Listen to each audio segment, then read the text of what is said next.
Um, our next session is called Pursuing Biological Diversity. We have Lawrence Hogan, Nick Stokman, and Patrick Verkley. And the session is going to be facilitated by McDonald. Lawrence farms in the north end of Huron County with his brother Steve Howard. Lawrence has been no-tilling soybeans and wheat since the mid-80s. He's been no-tilling corn after soys for 20 years and after wheat for the past 6 years. In the last 4 years of no-till after wheat, he's incorporated biostrips with his cornfields, and he'll be focusing on that today. I'll turn it over to Lawrence, and then once he's done, I'll introduce Nick, who will come up next. Hello, do we have a connection here? I can hear you and I can see your PowerPoint software. Just need to hit full screen. Perfect. Okay. Are we good to go, Ian? Yeah, I just want to introduce the fact that we're going to go through this panel of the three guys giving their presentation on how they have interpreted and implemented biostripping. And then we're going to have an open conversation with you, the audience. So keep your questions coming towards the chat, and we'll bring those up as we move. I'll be controlling the slides here to trying to keep it all together. So you're going to hear them say next as we move forward. And I'll turn it over to Lawrence, but I just want to say I've been doing this game of agriculture in Ontario for over 35 years now, and I've never had a system I'm more excited about than what these guys have been doing in biostripping. So I hope you take this into your thoughts, and we're going to hopefully be able to organize a tailgate tour in early April to get around to some of these farms and the research stations where biostrip till stuff is going on. So Lawrence, I turn it over to you. Thank you, Ian. So to start with there, I said it shows there I'm from Listowel. Actually, I'm from Lucknow. So I farm up in the northwest corner of Huron County with my brother Steve Howard, and we grow corn, soybeans, and wheat as cash crops, and crop about 900 acres. And we farm on soils that vary from berry and sand loam to Brookston clay. Next.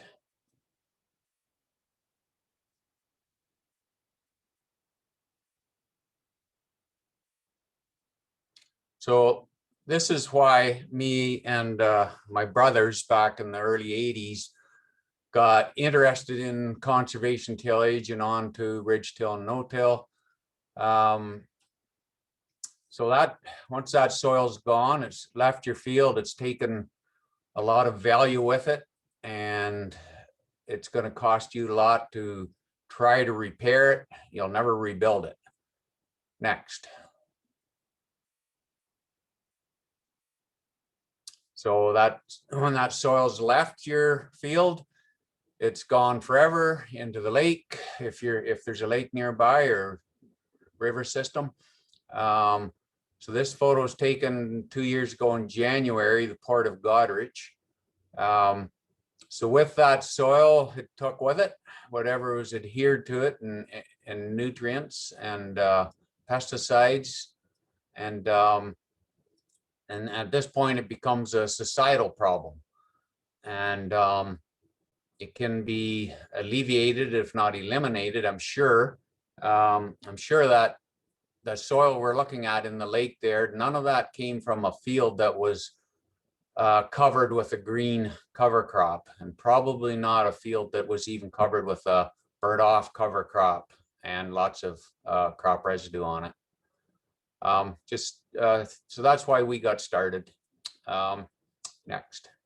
So then going forward, through the 80s, 90s, for about 15 years there, we started with ridge till, and then moved into no-tilling in the mid 90s. well, we had been no-tilling our wheat and soys, but prior to that. So so the period from about mid 90s to early 2000s, we switched to no-till and growing corn,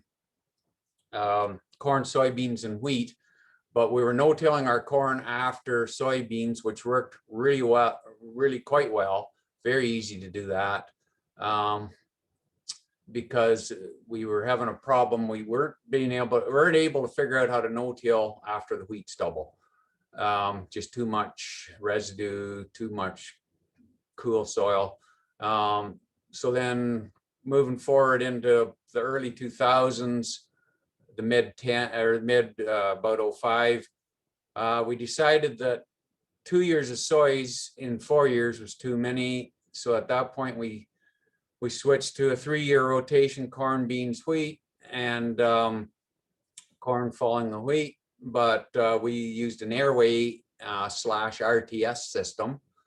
Corn did very well, but still too much soil erosion, too much cost, we thought, to grow that corn, and really wanted to get back in the no-tilling corn. And we really missed the simplicity of that. And so in 2016, we bought a row cleaner machine from Quebec. So it's a standalone implement, goes on 3-point hitch. The idea of it is you just go in a couple of days prior to planting and clear the row area. I'll show you a photo of it later. And that lets the sun shine on the bare soil, warms it up, dries it out, and away you go. So that year I used it on red clover following wheat. Worked quite well, but I had clipped the red clover previous September to make less, so we'd have less of a mat to deal with. It worked well, but still struggling with red clover in the stand. Too many bare spots in the field. So the following year we used multi-species cover crop planted after wheat. And there again, it was looking to me like I was going to have too much of a mat. So I clipped it in September and then used that row cleaner the next spring. Worked well.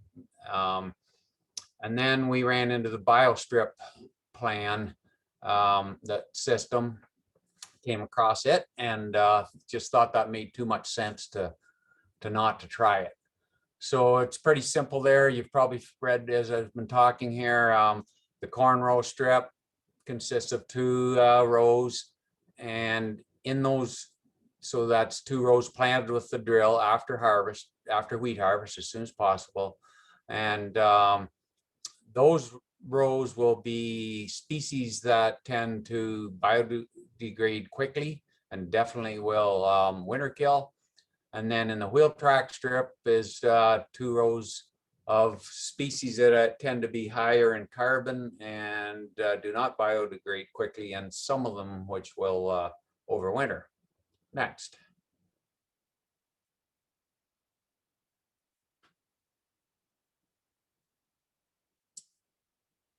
You go ahead next, Ian, and I'll speak in the meantime. So we modified our John Deere drill to be able to plant this sequence.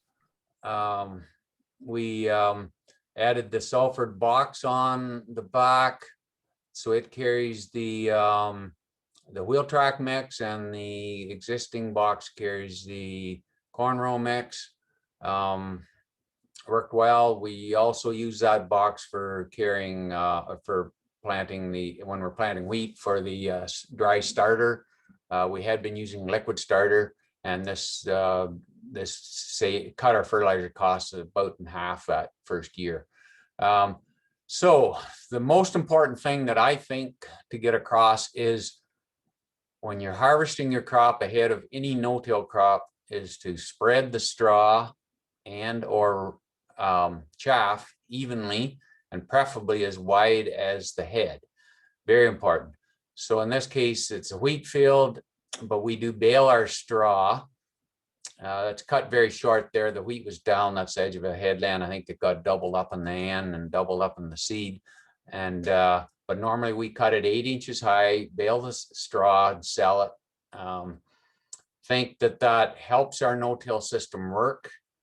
There's less of that mat in the spring to deal with, because that just whatever's chopped and spread ends up flat in the ground the next year. Yeah, what do you call it? A stripper head would be better, but I don't have a problem selling the straw. We get paid pretty decent for it, and we take that money, use it on cover crop seed, and I'm thinking we get that carbon back and more. I feel the roots exude more carbon into the soil. They say that only 20% of the above ground residue ends up as sequestered carbon. So yeah, next.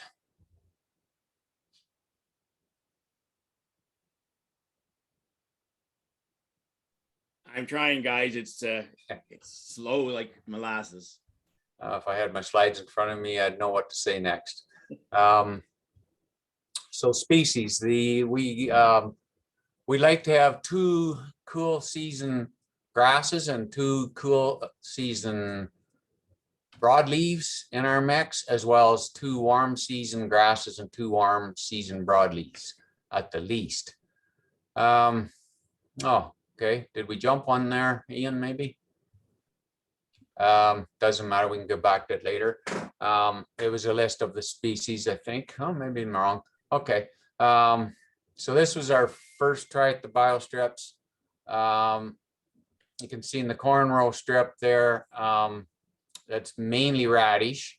That was our first year, and that is if you were to start with this system, I would recommend that would be a good one to go with, because it just totally disappears by the next spring, and you'll have less residue cover there. And then in the other corn row, or the wheel track mix, is it's a variety. You mainly just see the oats and the cereal rye there, or oats and shoot, the can't think of it right now. Sorghum. Pardon me? Sorghum. Yeah, sorghum sedan. Yes. Okay, that's next. I'm sorry, I can't explain why this is not moving forward. It'll come. Okay, I'm just going to stop sharing for a second. I apologize. Yep. So I guess you still have me there. I think so. What I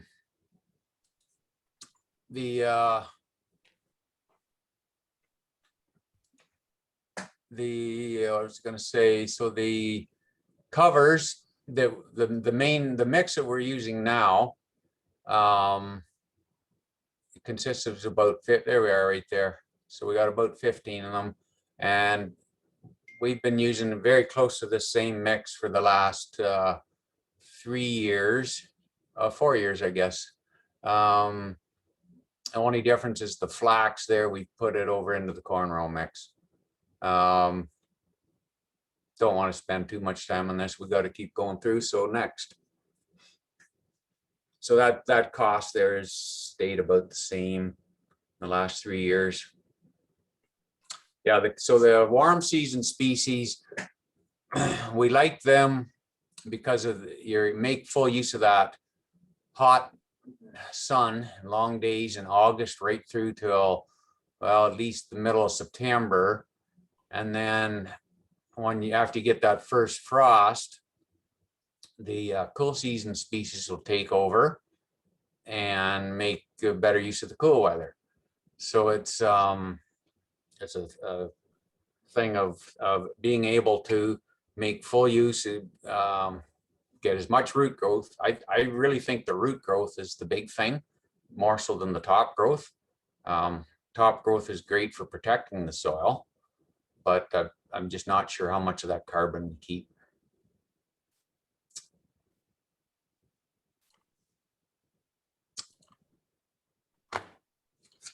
I'm working on it. Sorry, guys. Yep.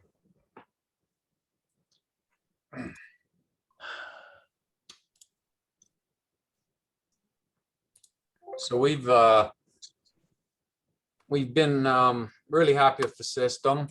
We come spring, we go in with that row cleaning tool probably 2 to 3 days prior to planting. And oh, I see. I wonder if I can. Do you think I might be able to? Oh no, I just see my next slide coming up there. I thought maybe I could change it in. I guess not. There you go. There we go. Okay, so that's what we're looking at now. A couple weeks after planting. Next.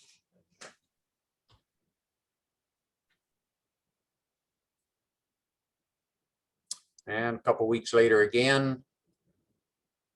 Next. And a couple weeks later again. So that was 2020. You can see the sorghum Sudan and pearl millet is probably about a foot above everything else there. It's about to get zapped with the frost September 19th. Next. And this was back in 18. This is mostly what we usually see in October. I'd say at least 3 years out of the 5 now. So that sorghum Sudan there is about 5 feet high. And then you can see right down the middle where the sunflower is, that's where the corn row mix is. It might seem like a pile of vegetation there, but what happens is normally, in anyways, when the snow comes, it all breaks down, but it tends to bridge and not lay flat on the ground like a mat. And so you get air down to the soil to help dry out before you go through with a row cleaner, so it's not too wet. And generally that works pretty good. Next. Lots of flowers there for the bees at that time of the year. And our local bee guy, he appreciates it. Again, I cannot explain why it's locking up. We can share, we have all the slides as well, and we can share them and see if that goes any faster. Okay.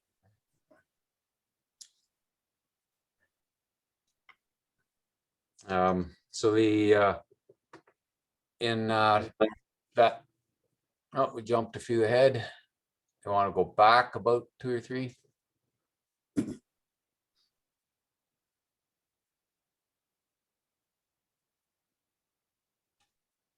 Okay, next. Oh, there we are. Okay, this is back into 2020. So this would be in October. Oh, now we're into, okay, still October, same year. So we don't see that sorghum Sudan. It's just in the forefront there's a little bit, but it pretty much after the frost wilted down and almost disappeared. Like it only got to maybe 3 feet high that year.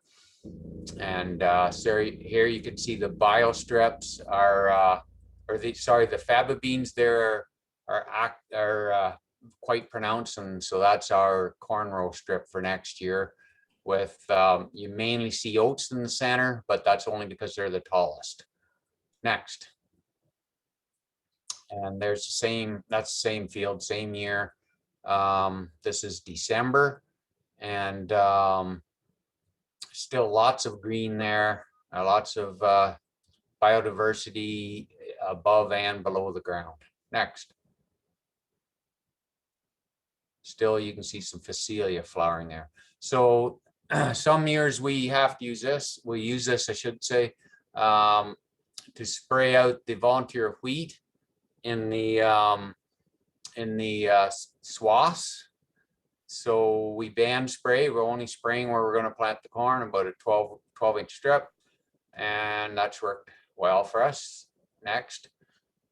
It's saved considerable amount of money and time. Just a close up, you can see the volunteer wheat down in there, and it works quite nicely. Next. And that's a couple weeks later. So we can buzz along at 10 mile an hour with that thing, and so we're only, making a pass every 34 feet. So not a big time consumption. And this again is in 2020. So that this really isn't exactly what our field mostly would look like in November. you would still see sorghum, Sudan, sunflowers, Marshall. Next. That's what we like to see under the ground. Very nicely aggregated soil. Next. Some nodules there. This is November. That's faba bean. They seem to put up lots of nodules. Next.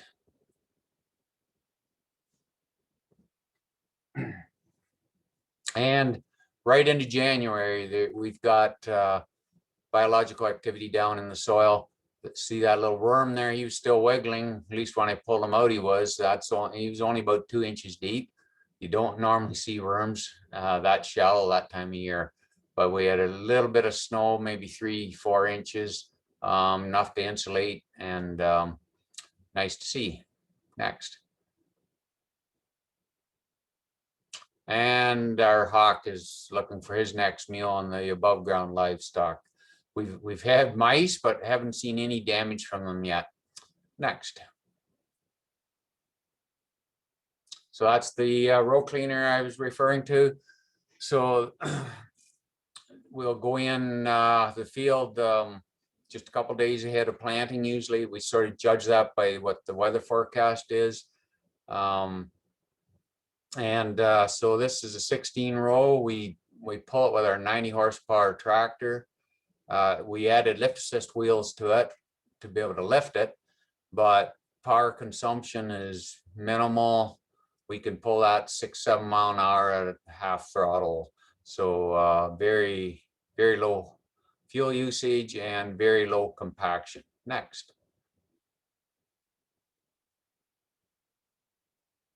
Oh, I thought that one got taken out. Anyway, so that's our lift assist wheels. Next. That we added on after purchase. And there's what we're looking at after the row cleaner. We've cleared that away pretty nicely and let the sun shine on there to dry things up. Next. There was cereal rye that you saw growing there mainly. There's usually some vetch, hairy vetch as well, and some clovers. Here again, we like the light tractor on the planter. Next.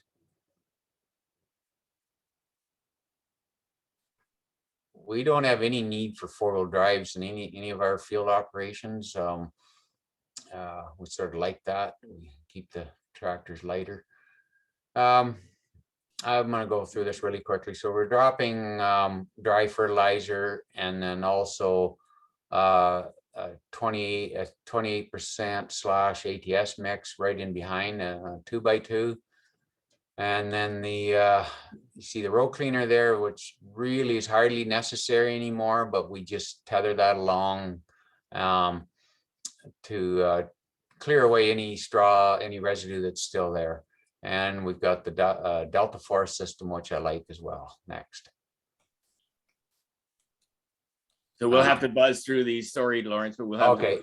This is our closing system that we started with last year. I just like it. It tends to move the soil sideways as opposed to pressing it into place. Next. And that's after the planter. Next. It's got to be the nicest conditions I've ever planted corn into. And this is just shows you a little more cover that year, a little more growth that year before the corn is planted. Next. See it nicely emerging there. And a little later, next, different field though, different year.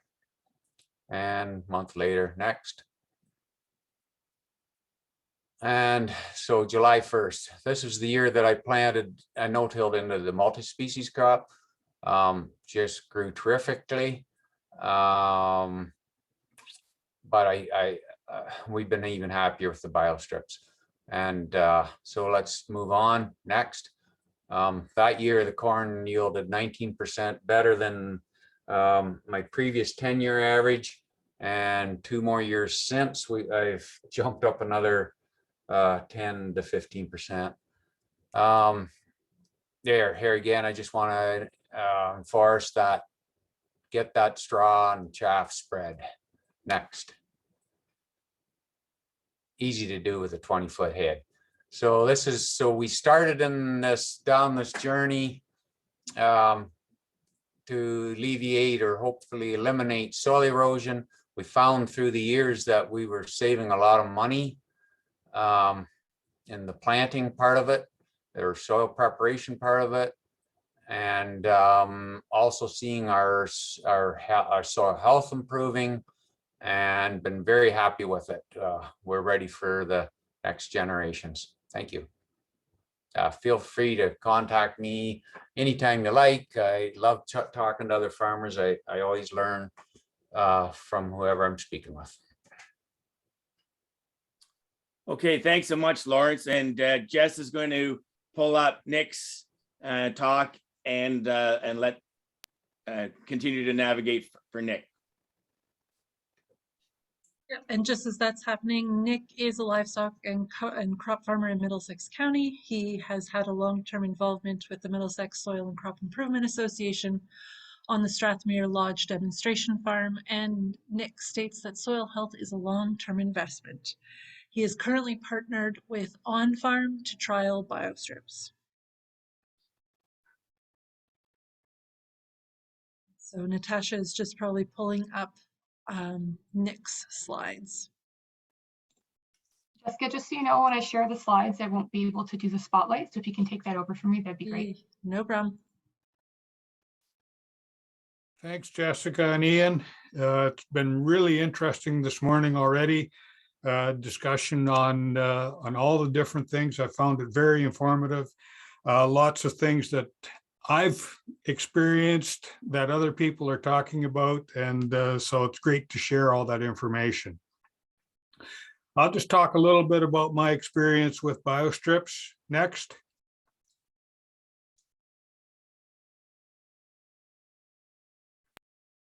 Here it comes, Nick. Okay, go to slide number 2. Okay, farm is livestock based, laying hens, and then I have crops of corn, IP soys, and hard red winter wheat, usually underseeded to single cut red clover, or if that doesn't work, followed with an oat based cover crop. Next. No-till wheat into soys, just like Lawrence has talked about, and no-till soys into corn stubble works really well on our clay soils. It's corn into wheat stubble cover crop that has been the more challenging part of the rotation. Next. The straw goes to a neighbor, and in the fall, a pass with a Case IH Turbo 330 has been used to create some black soil to help springtime soil warm up and drying. Usually a spring pass would also be required as well. I've also tried some strip till. Results have been mixed. In 2018, on 10 replications, and you guys all know that I love replications, in good conditions, there were 3.7 bushel advantage with a range of -2 to +12 bushel per acre on the strip till. But 3 of those strips, there was no difference.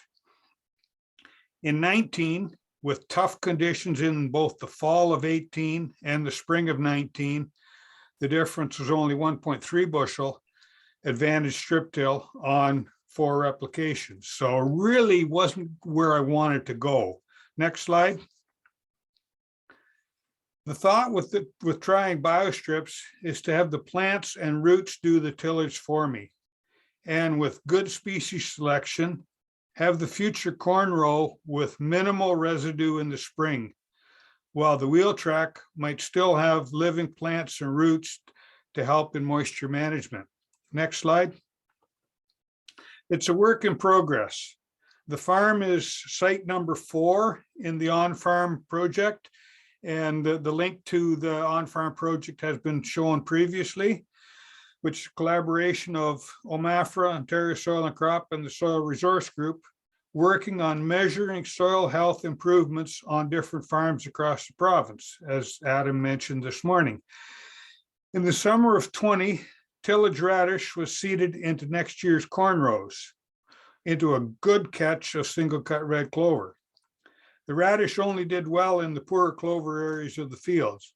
Slide. So this was early October in an area of reasonably good catch of clover and tillage radish as well. Slide. This is another area of the field. Oh, back up. Another area of the field with good tillage radish and hardly any clover. Okay, now you can go to the next one. Having watched Ian and Lawrence's presentation at last year's Ontario Ag Conference, I thought it would be wise to have a row cleaner available. I was able to find a 6-row scuffler. For us older people, we still know what scufflers were, that I could convert in the back of a neighbor's shed. I also had Yetter solid disc row cleaners that I had originally put on my no-till corn planter in the early 90s, only used for 1 year, that were available to mount on this. So this is version 1 with a single set of trash wheels. Next slide. The single set did not clear a wide enough strip. So on version 2, the second set, similar to what Lawrence has done, was added in behind the first, and a tractor weight was added to keep the units engaged at around 5 miles an hour. This is the cheap Dutch version of Lawrence's unit. The unit did a good job, especially in areas of heavier residue from fallen deer wheat. Next slide. This is the view after planting on that second slide that we saw previously of the tillage radish in an area with mostly tillage radish. Was very happy with the condition of the soil and how it planted, but the tillage radish, being non-mycorrhizal, did have a negative impact on corn yield. And that I haven't got a slide here of my results from the on-farm trial, but the areas where I had good tillage radish, there was a significant, really lower yield in that area because there was more tillage radish, less clover, and the amount of side dress N I put on, I was banking on the clover, so I think the corn ran out a little bit, but I think it's a combination of the mycorrhizal as well, even though I really like what that soil looked like after the radish broke down. Next slide. This past summer's work was on 2 fields, both without red clover. And the reason there was no red clover in one was in the home field was I'd been using group 2 herbicides and their negative impact on red clover. And on the second field, we'll talk about that a little bit later. So the home field was an oat-based and it was destined for forage. So the corn row was 60 pounds of oats and the wheel track was 45 pounds of oats with 5 pounds each of winter triticale, winter or cereal rye, and winter barley. And because it was destined for forage, went on with 60 pounds of N and applied a fungicide as well. Now, with the good growing conditions we had this summer, the forage was not needed for 4-legged livestock. So in mid-October, I ended up clipping the field at well over 2 feet of height with all kinds of growth as feed for soil livestock. I've been down this road before, and instead of having an oh shit moment next spring, I figured I'd better go and clip it now. Next slide, please. So this is the Great Plains 1205 no-till drill that has been quote unquote modified with dividers to do the split seeding. Patrick had made those dividers when he used this drill for his relay cropping. So we've cut it down, we've made it down to a 12 or 10 foot by blocking off some of the rows. Next slide, please. The second field was Turbo 330 to do the final leveling of tile installed in the fall of 18. A Huron cover crop mix, which included Austrian winter peas, hairy vetch, oats, sunflowers, etc., was seeded at approximately 25 pounds per acre. Now, the 2 mixes were different in weight and densities, so calibration was an issue. And I did the religious calibration, you know, turn the wheel, raise it up, turn the wheel 65 3/4 times, collect it and weigh it and stuff like that. And it just wasn't working for me. So I went for lunch, and as I was feeding my brain, I said, oh, I'm putting it down 2 holes. I was going on at heavier rate on the one than the other. The one that's going heavier, I'll just put it down 1 hole. And then so we ended up with the corn row mix going down 1 hole and leaving the wheel track mix going down both holes. And it worked out reasonably well. Next slide, please. So this is mid-October. I didn't get it planted near as early as Lawrence did. This was planted, I think the 24th of August, if I remember correctly. Next slide, please. And this is the end of December. So the oats are starting to break down. There's still lots of green in between. Next slide. This spring, the plan is probably plant and terminate on the home field, while the second field, which is the picture you just saw, will be a combination of part pre-plant or part pre-terminate and some post-plant terminate.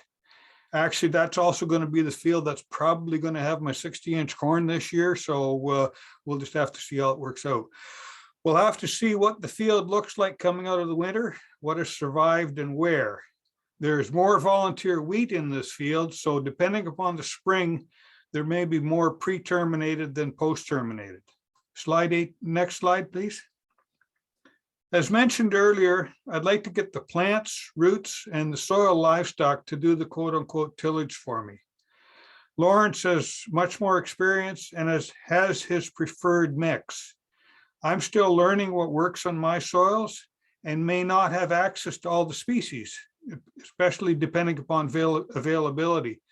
And when I picked mine up from Huron cover crops in early August, that's basically what Stefan said. You know, there's certain species that weren't available anymore. With potential for significantly higher end costs this year, I'm wondering which way to go this spring in my wheat, clover versus biostrips. Red clover seed in the bag doesn't give any end credit though. Or I could go with more legumes in the biostrip mix.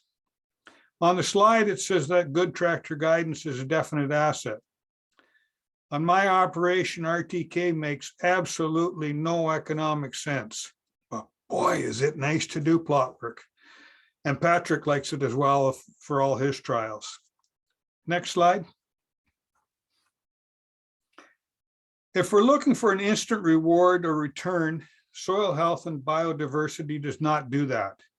It is a long-term, and I'm talking emphasis on long-term investment. The on-farm project is showing that there are many different approaches to achieving that goal. I think we need to keep the bigger picture in mind as well. What can we do with field edges, odd shapes that don't match well with our equipment, or field straightening?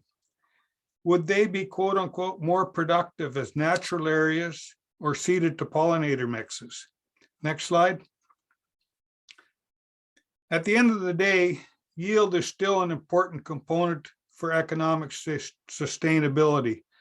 That picture was actually taken the day before equinox. My soybean rows run directly east-west. Sun sets right in between the rows with a little bit of zoom, and I'm really happy with that picture. Next slide. Sometimes though, the small things that we may overlook are also important. Thanks very kindly for the opportunity to make this presentation today, and be more than happy to answer any questions. Thanks very much, Nick. We're going to turn it over to Patrick, and Patrick is going to share his screen and do his presentation. I'm sorry we're a bit behind. It'll be up to Jessica to determine how much time we might go over. So she and I will discuss that as Patrick is talking. Take it away, Patrick. There, I'm unmuted. Okay. Farming biodiversity. Yeah, it was sort of interesting to talk about this as a biostrip presentation, and like I'm kind of doing it, but I'm maybe taking a different tack, and maybe my strips are wider. But anyway, the whole idea was just trying to in my mind, was the increasing biodiversity within an economic system. And so, yeah, there I am. Started my farm in 2017 and graduated, got my degree in architecture class of 2015. But my architecture degree is also part of why I'm doing what I'm doing. Like, I've had 5 years of undergrad and 2 years of a master's program working with my classmates who are from the city, who are from a completely different background, who care deeply about the environment that they live in. They just don't know a whole lot about agriculture. But, you know, it was the parsing out of like, what do they really care about versus, you know, other aspects of it. And anyway, I'd been exposed to, you know, through projects, works at school, like what they wanted to see was stuff that Michael Pollan, the author, was writing about, or what Joel Salton was doing on his farms. And my whole philosophy has been, how do I take what these guys are doing and doing it in a way that I think is actually scalable to the rest of agriculture? So as opposed to sort of taking conventional agriculture and pushing it forward, I'm trying to go out further, see what the potential is, and then bring it back to what I find is a manageable solution. And that's just the video for me of, like, for a long time, I was sort of on the fence as to why it was even valuable. And this, I don't know why this video just, it clicked for me as to why you would want to work with biodiversity. It sort of set the seed of how you can maybe take advantage of the various interplay of different biologies working in a landscape. So this is sort of, you know, this was my third year project on energy and agriculture. You know, it was just an idea of how alley cropping might look. So anyway, that was, you know, this was the theoretical vision in my head through university. But I wanted to actually do it. So bringing it home, first thing was just this plant green. I'd sort of seen try it. So I convinced Dad to let me borrow some of his stuff, or some of his land. Like, I got 3 acres from him and planted green. So put the cereal rye down. The next step, version 2, like, I was really on this kick that, you know, no-till organic was going to be the future, and I thought this relay cropping was going to offer more returns. So I thought, you know, well, I got to try it. I got to see what it looks like. And so you can kind of see there, I had cereal rye with winter wheat there. So the idea was I was going to crimp the cereal rye and plant soybeans into that. It didn't work out. Like, there was, and I was trying to do organic. I was trying to do too many things at once, and it didn't work out well. But it was only on 3 acres, and I wasn't out much. It was just my time and effort. And to me, it was like, there was enough interesting stuff. It's like, all right, I'm not going to give up. I'm just going to keep going at it. So narrowing the focus is really where I started. Like, all right, I can't do everything I want to do. I got to narrow it down again into something like, so what is the manageable system like? So done this twice now, which was the conventional relay cropping. It's winter wheat with oats. So the idea is the oats will winter kill out, and then that'll be your strip for where you will plant come spring. So the left is in the fall, right is in the spring. This year, unfortunately, the oats didn't die. They didn't get a good winter kill. So that can be a challenge. But regardless, that's why you have, you know, a home built sprayer, band sprayer. That's Nick's lawnmower and Nick's yard sprayer, and then my contraption for band spraying. And then that's the modified planter that I have to do the planting my relay beans in with. It was just an old 7,000 planter that someone had originally converted to a double frame thing. Then a neighbor bought it, and then I bought it from a neighbor, pulled it out of the fence row and kind of built it. And like, I got maybe $2,000 into that planter. well, no, like $1,700 because I got those downforce weights for pretty cheap. You know, there's a picture of sort of throughout the growing season. This year the beans got a little bit taller before harvest. So we kind of clipped some, so it's not quite as great as the first year, but you know, still there. So there's a picture of combining the beans, what the beans sort of look like afterwards, and then there's a picture of us coming in and taking off the relay beans. So as much as there's an economic side of this, I think there's also some ulterior motives as far as farming for society. So that's sort of where this, you know, so 60-inch corn, this is trying to figure out how do we get covers into corn crop. So I went and borrowed Nick's tractor and planter because Nick's planter adjusts rates a lot easier, and also it has RTK, and then it doesn't matter if it's like 11, 12 midnight when you're doing this, as Jess will know when I sent my session in, I kind of can be a bit of a night owl. RTK was also pretty critical as far as making the coming back and seeding the cover crops work out, because then I could just already had the line set. All I had to do is just, run the drill right where we wanted it. So you can see, you know, I talked about this in the session this morning. You know, the reason for the wider row corn from a biology standpoint is like, one, each corn plant can get a bit more efficient in turning sunlight into bushels. The issue is we don't have enough corn plants in the current setup to make that work. But the part of the draw to it was it makes the cover crops work, because I've seen a lot of people that, you know, they're just not finding a whole lot of success with cover crops that are making it through a season with full, like a very good corn crop, and like annual ryegrass being one of the only options that really seem to work year after year. And annual ryegrass has a whole host of other issues, like being notoriously hard to kill, which I found out this year.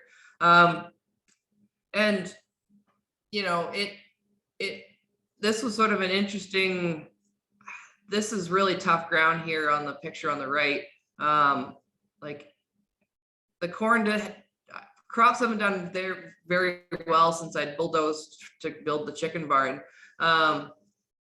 And you know, the corn didn't do particularly well there last year or this year, but the cover crops on that side really took off. And like, I'm starting to think that, you know, there's a soil building potential that need to take into consideration, as well as what nitrogen that's going to fix for future crops down the road.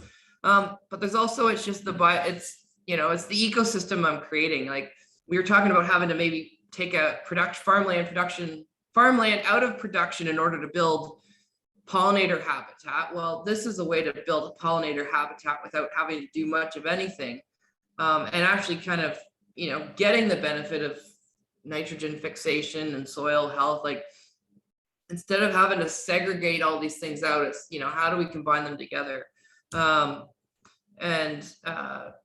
there's just some pictures of combining. So, you know, same line, does it excel? What's the numbers on it? The first year I did this, I'd say I probably did, my beans did better, but the wheat did poorer. I need to figure out how to grow less good wheat in order to make this even pay off more. But you know, there's an economic return to it. Is it a whole lot? No, it takes some effort, but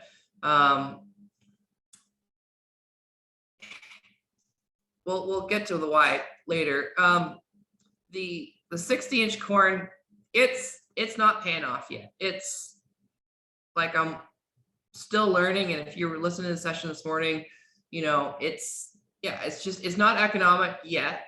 But the things that I've learned is that if I can get a corn plant to be as productive at, you know, if I take the results I got for 60-inch corn at 16,000 plants per acre, if each corn plant produced X number of bushels, if I apply that to the 22,000 population, but in a twin row so that each plant actually has the room to grow and we feed it properly, like then I think we might see some potential for a positive economic return on that system, allowing us to do all the other pollinator habitat. So yeah, the question is, does this pencil? Like maybe it's not solid, it's not perfect yet, but there's potential. But you know, we also have to consider what is the long-term value of soil health that everyone's talked about. And I don't know how to I don't actually know what that is yet. If I had a number I could put into my, you know, my enterprise spreadsheet, then I could actually know how to plan for it. But I don't know what that is, and it's so variable that we don't know if we can. We also, I think we got to ask, well, what is the long-term value of social goodwill? You know, we know how much people love fields full of sunflowers to go take pictures in. We know that people like seeing bees, and they're concerned about all these things. You know, if these things are goodwill that I can do for society at large without it costing me a whole lot, and you know, benefiting the environment at large, then I'm okay to go with that. And again, yeah, what is the long-term value of a natural ecosystem? Like, what happens if we do lose significant pollinators? What happens if the ecosystem around us starts to fall apart? Like, I don't know, but I think there's a tremendous value into that. And if you look at, you know, some of the indigenous cultures that have this ingrained sense of an ecosystem working together, and that's an understanding that was developed over thousands of years in this landscape. So I think that there's value there that we aren't currently exploring just because of the way that our current economic system works out. So does it change the math? Like, maybe. But for me, it's a question of, it's cheap enough that I'm going to keep speculating. So. Fantastic. Thanks very much, Patrick. So folks, the floor is yours. You can either put a question in the chat, or you can click on reactions and raise your hand, and we can bring you on to ask a question. Try and keep the questions short and succinct, and the guys will answer them. So looking for questions from the crowd. I'll start. Lawrence, you know, you've got sort of the most history with this here in Ontario. If others are wanting to start, what's the first thing to start with? Definitely start with the chaff and straw spread system on your combine the year prior. I would keep it simpler, maybe less species than we have in our mix, or at least take a close look at that.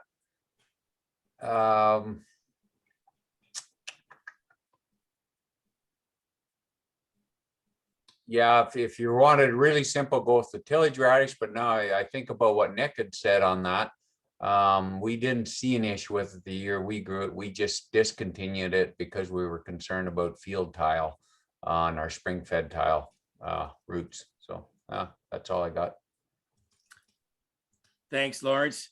Question from Jess. What's up with Ethiopian cabbage? What does it do as a cover crop? Who wants to take that? I have no idea. I just called up Stefan Zettner and said, this is what I want for a cover crop mix. And he threw it in. I don't know, maybe he had something in a bag he wanted to get rid of, but you know, that's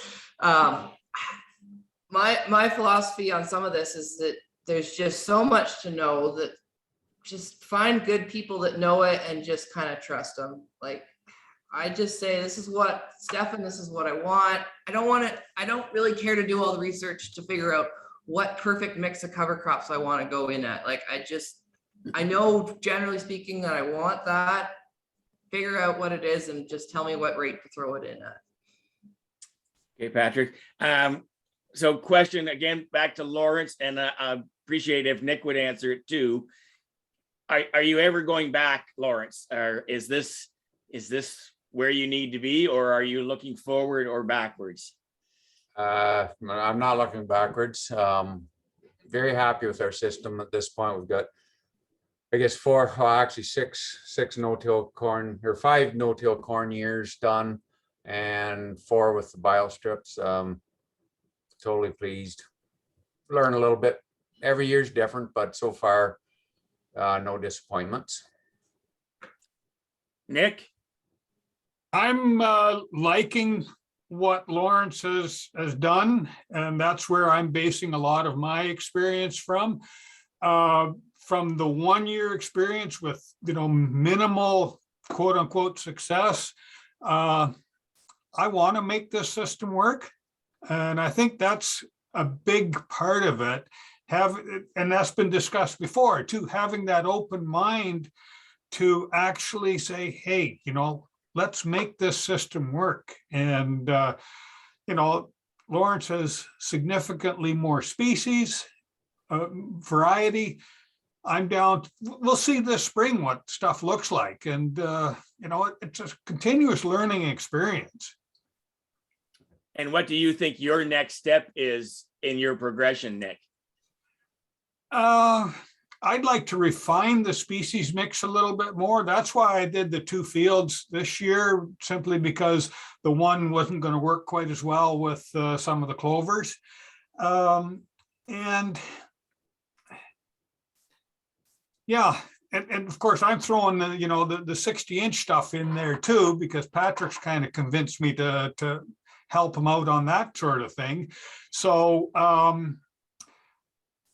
I would like to get the soil livestock to do everything for me. And, I've been 30 years of no-till.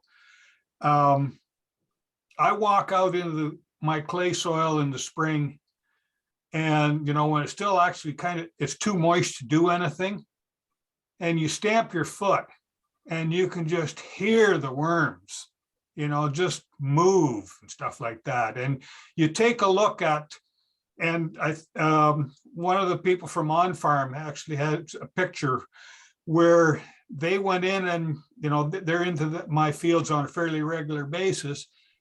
And there's basically no residue left in the middle of the summer. So those soil livestock are just, running in high gear.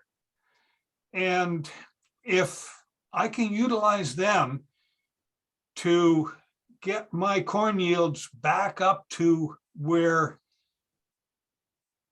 I would like them to be, like this year, they were tremendous. I was quite happy with.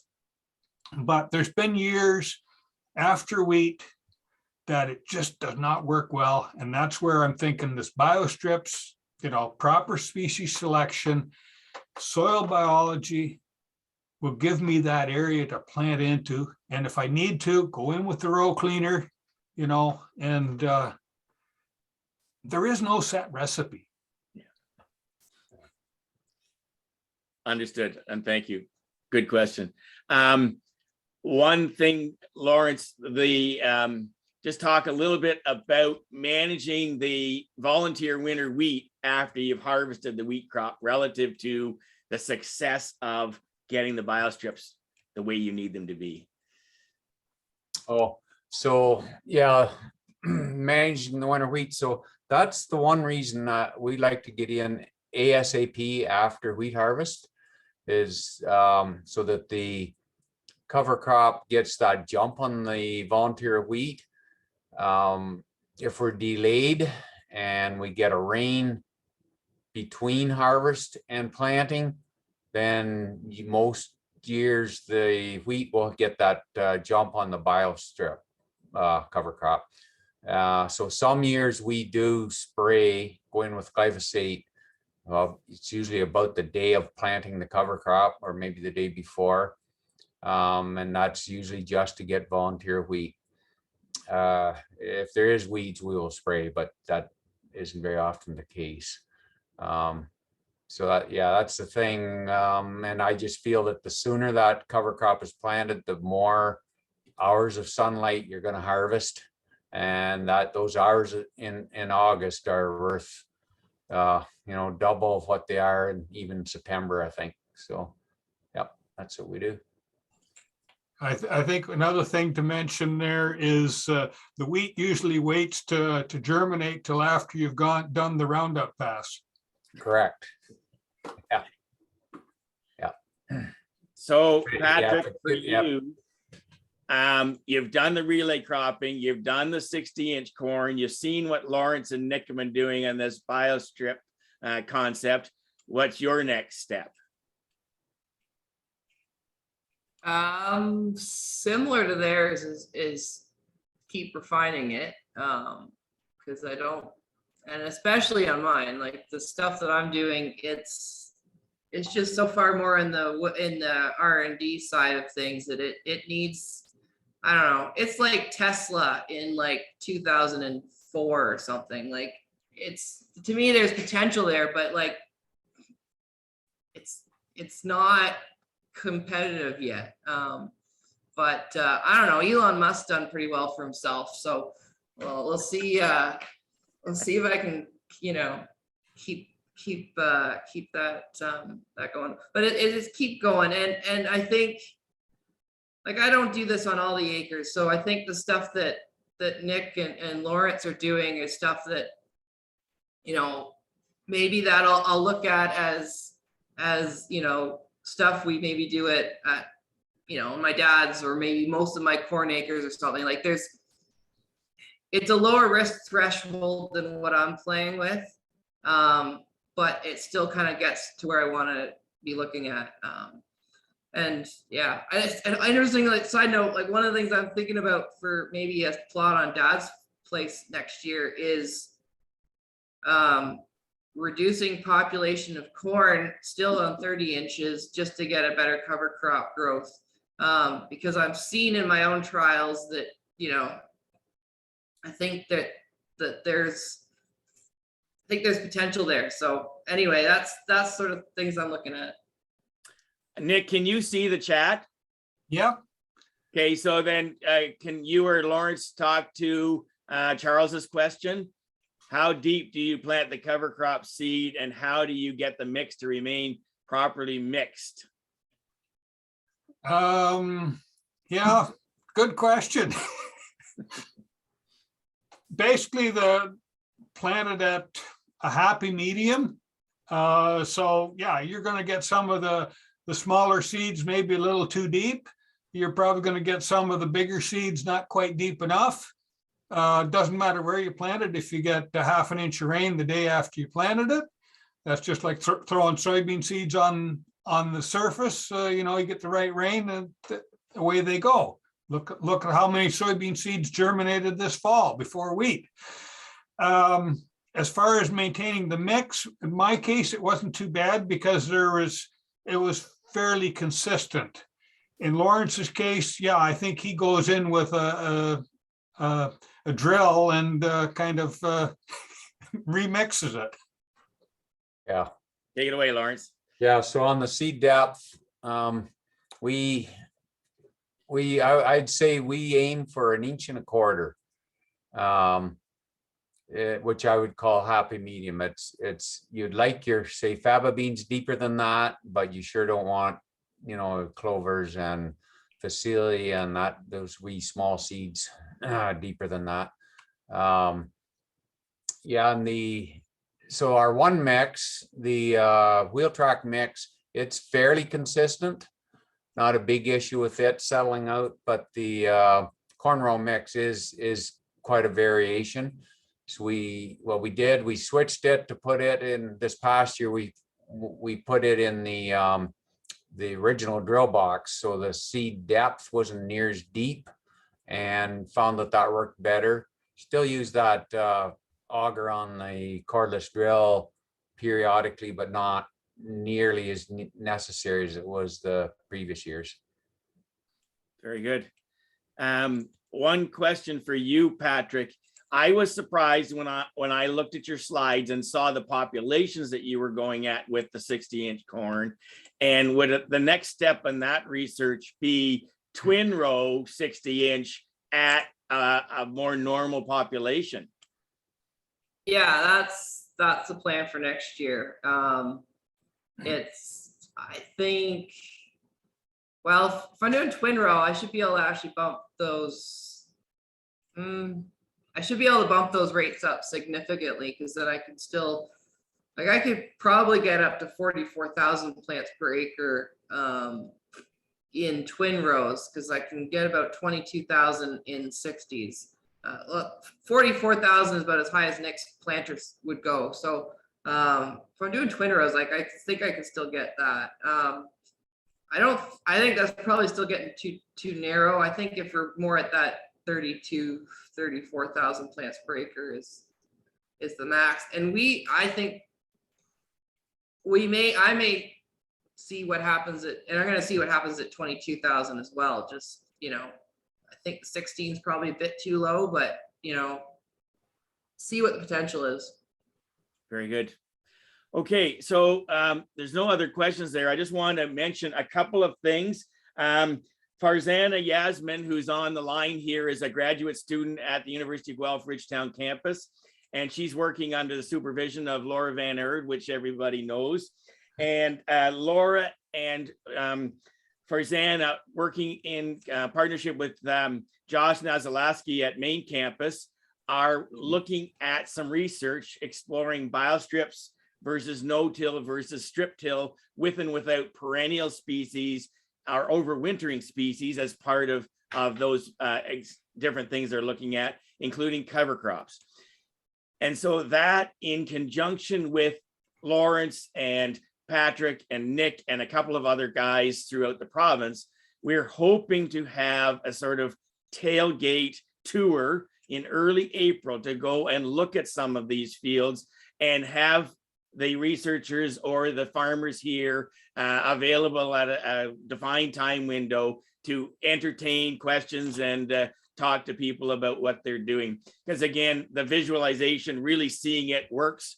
If the spring thing is successful, we will probably do it in the early fall before outdoor farm show timing to see the cover crops growing after the wheat harvest and planting as well. Because I think, again, getting out, being able to converse with others and compare notes would be a good thing to look at in terms of other people getting as excited as these three guys are about the things that they're doing. So folks, on behalf of the St. Clair group, Patrick, Lawrence, and Nick, thank you very much for your contribution to today and this conversation about biostrips. And I'll pass it back to Jess. Yeah, thanks, guys. That was wonderful. Lawrence, I remember there being a more in-depth, like 2-hour video potentially. If you have that link, definitely drop it in. I don't have the link, but it Okay. is Heartland Soil and Crop Improvement Association. And there's a more in-depth conversation between you and Ian, I believe. Yeah. Talking about biostrips. So if there's biostrips, it covers our other crops as well. Yep. Awesome. So if you're looking for some more information, check out the Heartland Soil and Crop website, and that video will be there. So we are going to take a little bit of a break.